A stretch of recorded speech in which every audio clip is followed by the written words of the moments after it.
Namaskar. Welcome to another episode of Editorial. You know, the way things are currently, Donald Trump is possibly pushing the world to a very good place. He's actually pushing the world to a very good place, and it is going to benefit this world, especially India. So in a way, I think this man, Donald Trump, deserves a Nobel Prize. What am I talking about, right? So let's get right into the show and find out. So I will justify what I just said. I said that Donald Trump is pushing our world to a good place, especially India. India is going to benefit a lot because of Donald Trump. And I'll try and explain this to you in my own very simplistic way. I don't use complicated jargon and all of that. And I don't believe in complicating things. My editorial is meant for simple people, normal people, people like me, because I understand things when it's very simply put to me. So I try and present my editorials in a very simplistic format. So this editorial is going to be very simplistic. So for people who are interested in hearing simplistic formats, please continue with the show.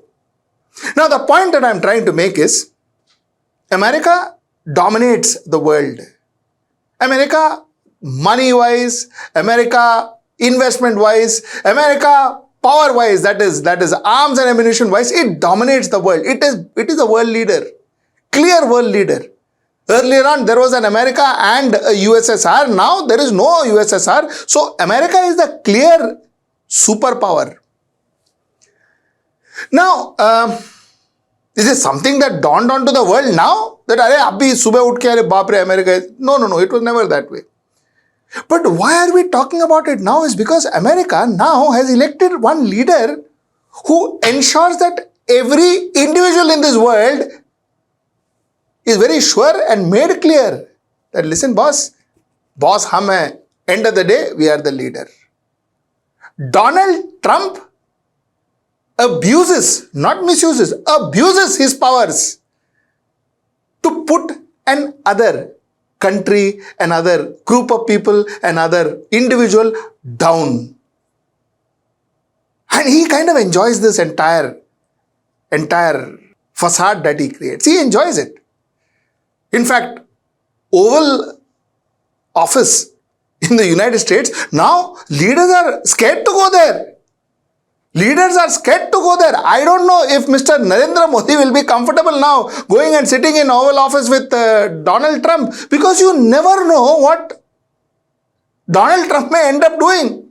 He calls the entire media and he ends up making a fool out of another country's president, another state leader. This is what he does. So all of a sudden now, it is no longer under a veil or, very sugar-coated and given to you. Now it is very clear that boss, ek hai boss, one boss, and that is United States of America. He is the big boss. United States decide what you should do, who you should buy from, how you should behave, who should be your friends, who should be your enemies, what should you tell them, what should you not. Everything United States decide.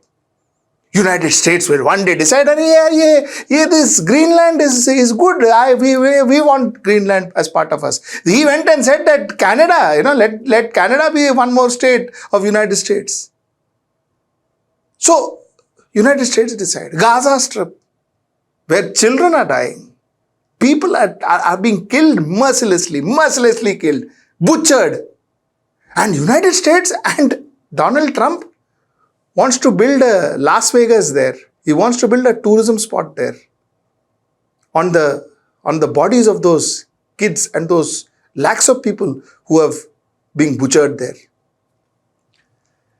Okay.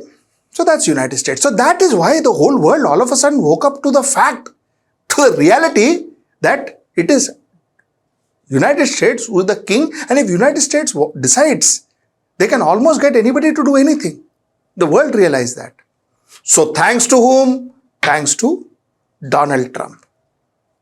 So I'm going to go back to my start. What did I say? Donald Trump is pushing this world towards a certain direction, and that direction is good. So this is the first point I want to make. The world realized that, Baba, United States is one country. It has got so much power that that country can make you do anything they want. So thanks to Donald Trump. What did other countries like India, countries like China, countries like Russia, which are fairly decent powers, what did other countries do? The other countries already had an alternative, which is called as BRICS. Now, mind you, before I get into BRICS, let me tell you, this United States works with a quadrant of a few countries, especially from Europe. The so-called Western countries, especially from Europe, they call it the G7, where of course Japan is also part of the G7, but broadly they call it the G7. So that's some kind of a group that forms, where of course, like I said, is dominant. That's it. United States decides. Now the other countries, which is normally looked down on by G7, because G7 doesn't consider India or a Brazil or a China or any of these countries. They don't consider all these countries. They are the elitist. So the other countries who said, yeah, we are also doing good, India realized that apna economy, thanks to Dr. Manmohan Singh's liberalization, really shot up, and here we are now among the world economic superpowers. China realized China is the number 2 economic superpower in the world. Russia is doing well, and these countries came together and said, why not? So they formed this organization called BRIC. BRIC is Brazil, Russia, India and China. This was way back in 2006. Brazil, Russia, China, India and China. BRIC. In 2010, they added an S to it. So it became BRICS, and that S was South Africa. So now it was, like I said, Brazil, Russia, India, China and South Africa, BRICS. Now this organization was set up, and somehow this organization from the day one looked very progressive. It started taking decisions, and it was not a toothless tiger like possibly what United Nations is now, and some other organizations are, which are puppets to United States. This organization, including the International Monetary Fund, but this organization at least showed some promise. And as things progressed, more and more people, more and more countries wanted to join this organization. And which they did. In fact, today this organization is not just with India, China, Russia and all of that. That's just, they've added Egypt, they've added South Africa, they've added Ethiopia, they've added Iran, they've added United Arab Emirates, and they've added Saudi Arabia. So this BRICS has become beyond BRICS. It's now adding people. And unlike the G7, where they said that only 7 countries, where no one else but us will be allowed, BRICS was more liberal in including more and more people. अब क्या हुआ? अब ये हुआ कि BRICS all of a sudden realized that you see the BRIC members are not just something that you can wish away. They realize it's not that easy. BRIC, China is $17.96 trillion.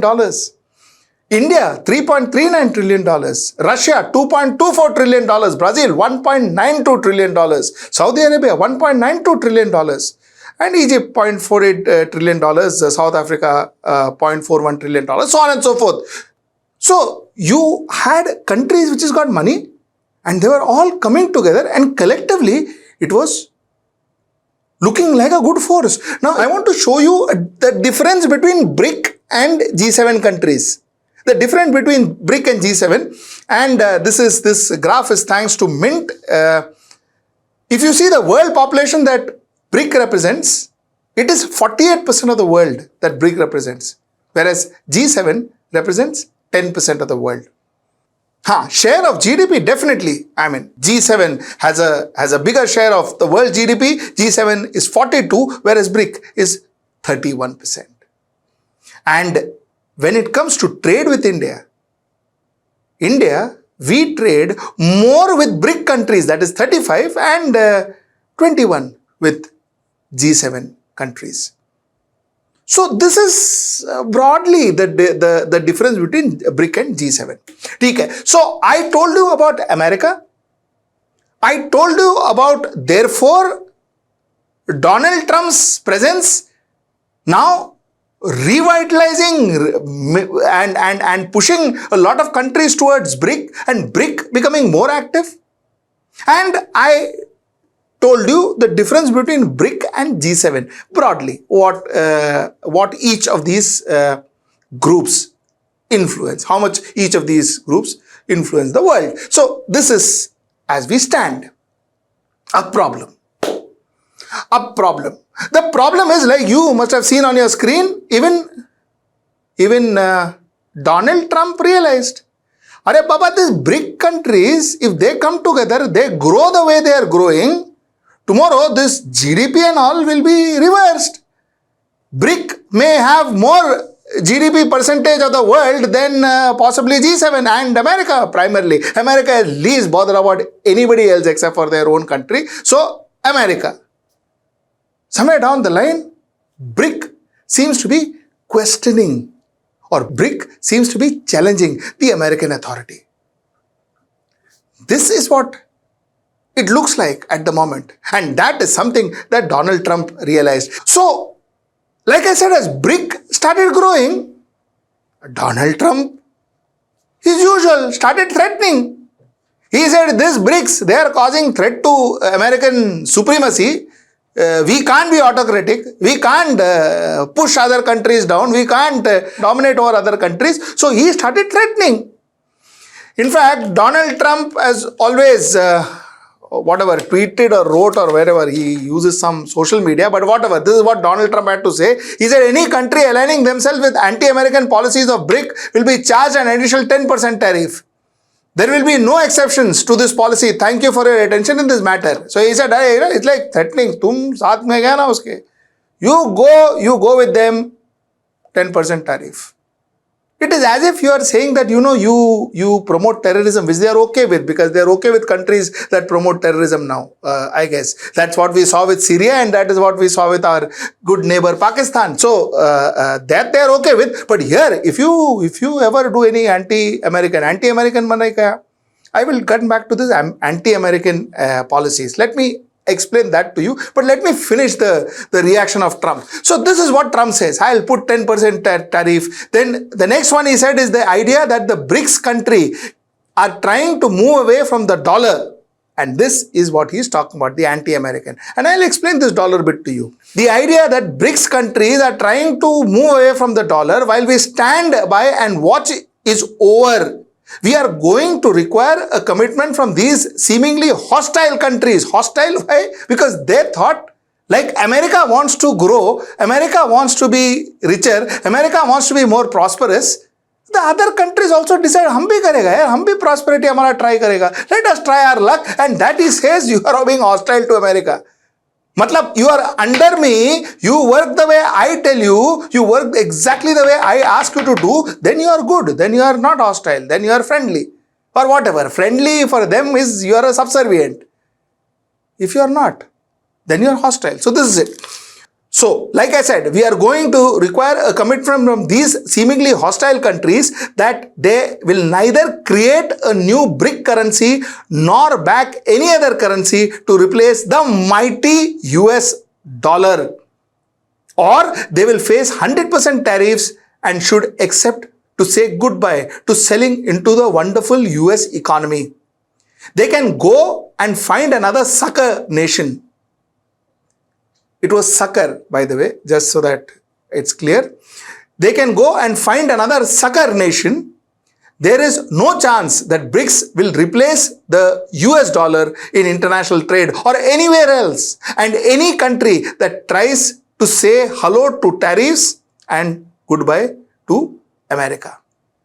So, very clearly, Donald Trump threatened the world, saying that, listen, world, you bow in front of us. Bow in front of us, because if you don't bow in front of us, which means front of us, meaning everything that we stand for, dollar being the number one. Bow down to our dollar. If you talk about alternative to dollar, if you ever speak about any alternative to dollar, we will ensure that we cut off trade with you. We will ensure that we levy tariff on you. We will ensure that we harm your economy. If you are a poor country, we will make you poorer. If you're a poor country, then we'll make you starve. We don't care. You bend down to our dollar. This is the attitude of the United States of America and Donald Trump. Now, before I get further, let me tell you, America has not been very different from this. America as a country has always been about America. It was never about anybody else. It was only about America. America only thinks of, for and of America. They may pretend and they may show as if they are thinking for the globe, but no, they think for America, they are for America, they stand for America, and that's it. Now, is that wrong? Like I say always, no, you think for yourself, here you be selfish, that is your prerogative. But the fact remains that now it has gone beyond thinking for yourself and beyond being selfish. America is almost throttling you to be a subservient to American economy. And that is where the problem starts. Now let us understand, why is Trump so obsessed with dollar? And why does America wants the dollar to be the currency that is circulated across the world? America wants the dollar to be the currency that is circulated across the world is because America wants to rule the world through dollar. And I will tell you how. You see, if India has to buy something from Saudi Arabia, we don't buy in rupees. We can't buy in rupees. Saudi Arabia may not accept rupees. Saudi Arabia wants to sell something to India. We can't buy in real. So finally, what we give and take is dollars. Deal किसके और किसके बीच में हो रहा है? India and Saudi Arabia. और currency किसका use हो रहा है? United States. Same is the case with possibly China and in Indonesia. Deal happened between China and Indonesia. Currency किसका? United States ka. Why does United States wants their currency to be distributed? 3 reasons. 1, the price of that currency, the economy in a way is controlled by the United States of America. Because the price of that currency in your particular country, the price of the currency, the value of that currency determines what price, how your economy functions, doesn't it? End of the day, if you are a purchaser and the price of dollar is higher than, if for instance, if you are a purchaser today in India at 86 rupees and tomorrow the dollar reaches 100 rupees, then your cost of purchase goes up, your economy comes down because you are purchasing at a higher price. United States can control that purchase and sale across the globe. So United States directly or viciously controls your economy. Second thing is, United States doesn't like your face. You do something against United States, they ban you. They impose sanction on you. Now, if sanctions are imposed on you, you don't have dollars. If you don't have dollars, nobody's going to do trade with you. Then what happens to you? You have no other choice but to go with a begging bowl to United States and say, sorry sir, we will do what you want us to do. That's why dollars. That's why dollars. And finally, of course, for US, look at it. For US can buy, sell anything in their currency. So their exchange rate, they control. Interest rate, their control. So the fact remains that it is as if US anyway owns the world.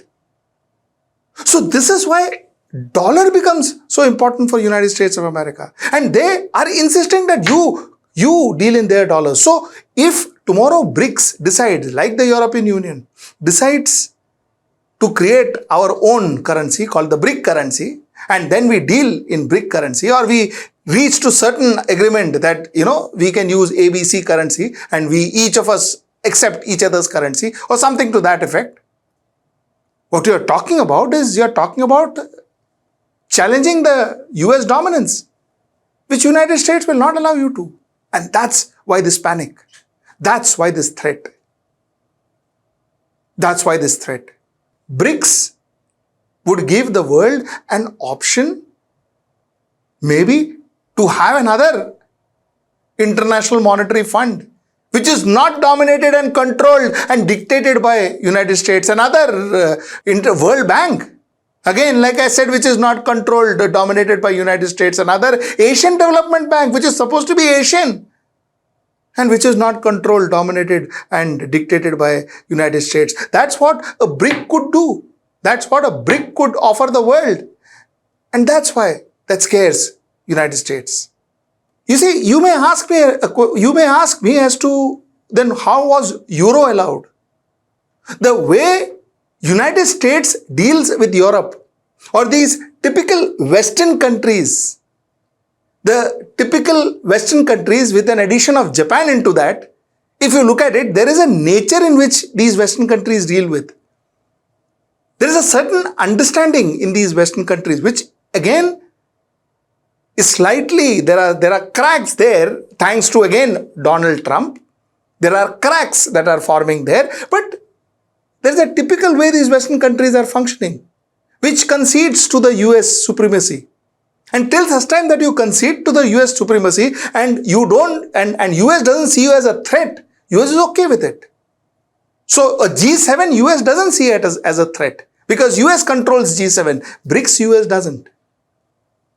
And that is why a certain leeway is given to Western countries. Those leeways are not given to countries outside of that elitist club or that European club or whatever you call it. So that's the point I wanted to make. And my last point, talking about dollars is a very interesting point I wanted to raise here. You see, during 1991, when we were looking at economic reforms, when we were desperate, we had no foreign exchange. We had gone to the United States asking for money, like the way Pakistan is doing currently. We had gone to United States asking for money, and United States, reluctantly though, but agreed to give us money proviso. We follow A, B, C, D, E, F, G norm. They dictated the terms in which they would lend us money. And you know what? India had to accept some of them. Didn't have a choice, did we? We had to accept some of them because we had to survive. This is what happens. This is what happens when the world deals with dollars. So this is the power that United States holds over other countries. I spoke about India. I'm sure each country had their own experience. Connecting back to my first point, the reason I say that Donald Trump requires to be considered for Nobel Prize is because Donald Trump has been one single individual in the last few decades who actually is managing to push the world towards coming together. It is thanks to a person like Donald Trump that today we are talking about Russia, India and China coming together. India and China never saw eye to eye, but we are coming together. Possibly we could come together. There is a possibility we could come together thanks to America. Like I said, BRIC is growing from strength to strength.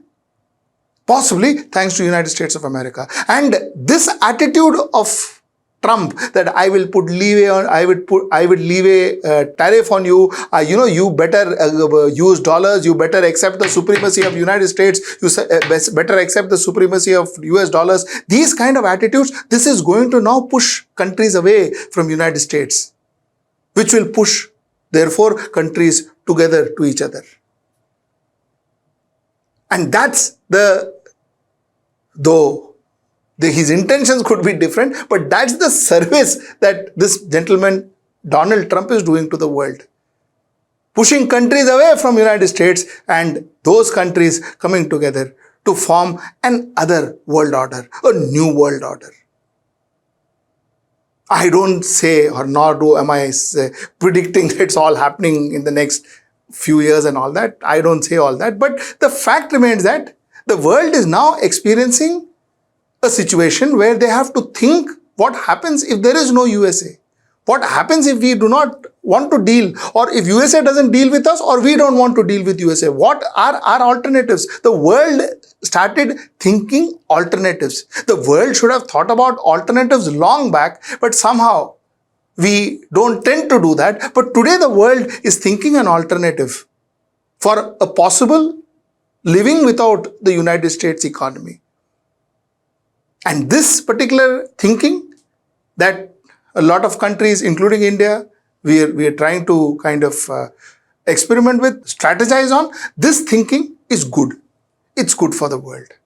And that's why I said that it is Donald Trump who is pushing the world for a better world order, a more unified world than what it was before. Till I see you next time, that's tomorrow at 10. Namaskar.